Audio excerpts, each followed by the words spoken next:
Alright, so we're going to look at subsets and sets as elements of sets. So that's going to get a little complicated at the end. So first definition, A is a subset of B if every element of A is also in B. And that means that we can basically go inside of B and take out what we need, and when we come out we have all the elements of A. And so we have two types of subsets that we're going to see. We have improper and proper. And we need a theorem before we actually define these. So we'll go ahead and define that. Every set is a subset of itself. And this is a really important theorem, because if we're trying to find the total number of subsets of a set, we need to actually count the set itself and the empty set, which we're going to define as a theorem later on. All right, so sort of, again, a loose definition of proper and improper. A proper subset is going to be any subset that's not the set itself. And an improper subset is the set itself. So it kind of goes along with that theorem there. Every set is a subset of itself. Well, that set itself is an improper subset. And there's only one of them. All the rest of the subsets are going to be proper.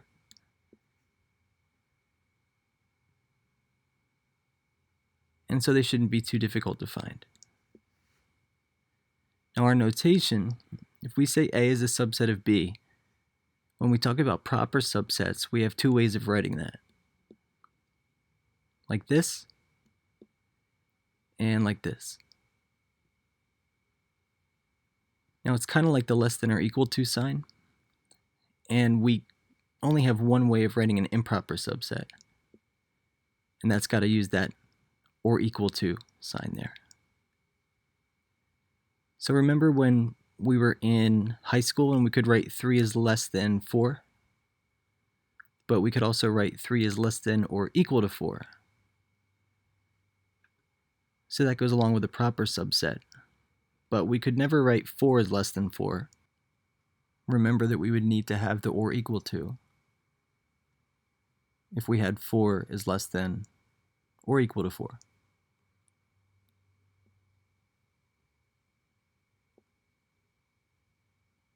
Alright, so an example. Let's say that we have the set A, and it's given by ABC, XYZ, 1, 2. So we just have this blob here, and that is all the elements of A floating around.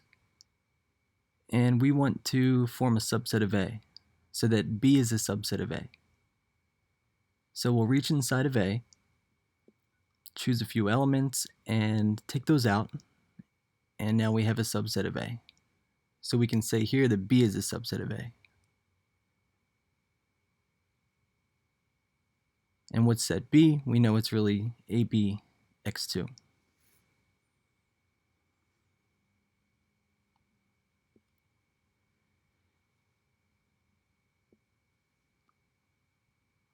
All right, so another example.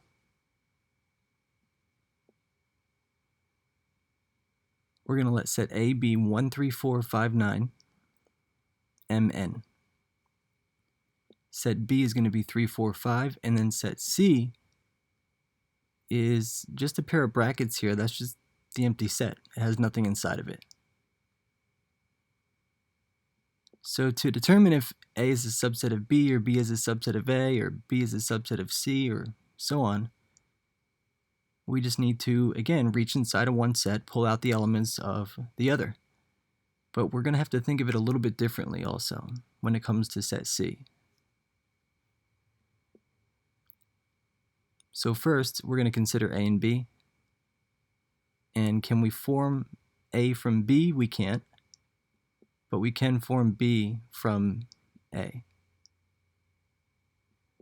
So we can say B is a subset of A, and we can use either notation.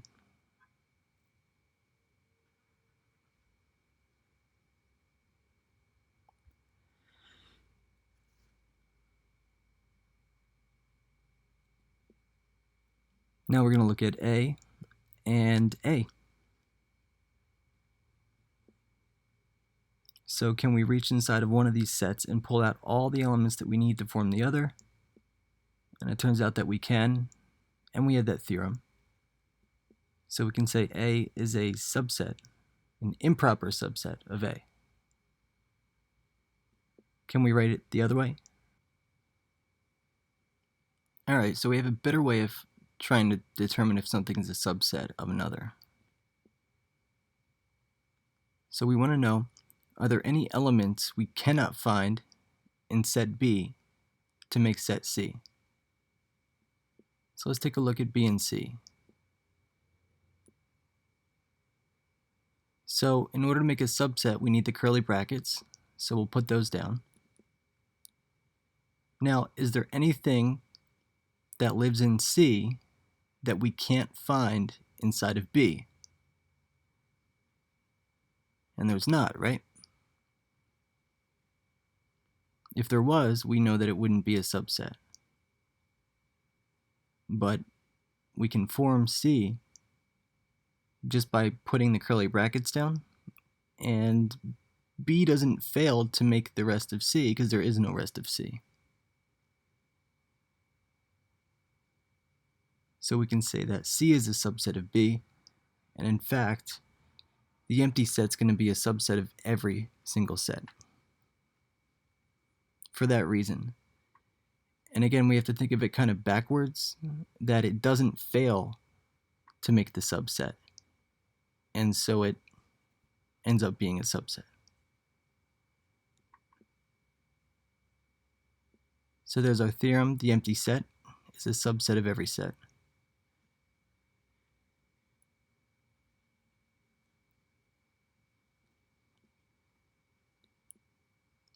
And one more complicated example here. We're going to let set X be defined by X, Y, a set containing X, a set containing Y, a set containing XY, the empty set, and then the set that contains the empty set. So the first thing we want to do is determine if the set containing X is an element of the big set X there. And if it is, we can basically just reach inside of X and pull it out, right? And we can. So that's going to be true. Without a doubt. That's not too bad. Now we want to know, is that thing going to be a subset? So we would start by making our curly brackets. And now we want to know, can we pick something out of X and put it inside of here to make it look like that set that's on the left that we're being asked about?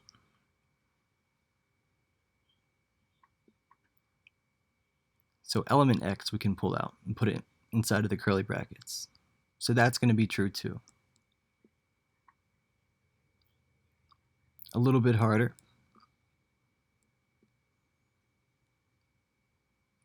So we want to know, is the set that contains the set containing X a subset of X?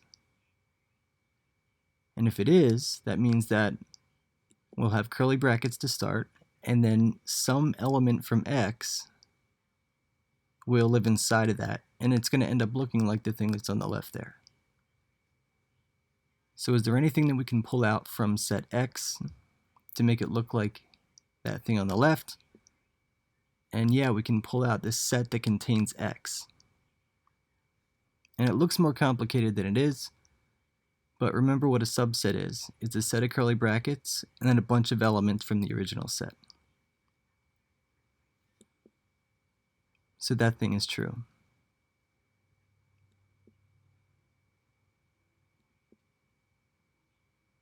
Now we want to know if that's an element. If we look inside of set X, that is nowhere in there. So that's going to be false.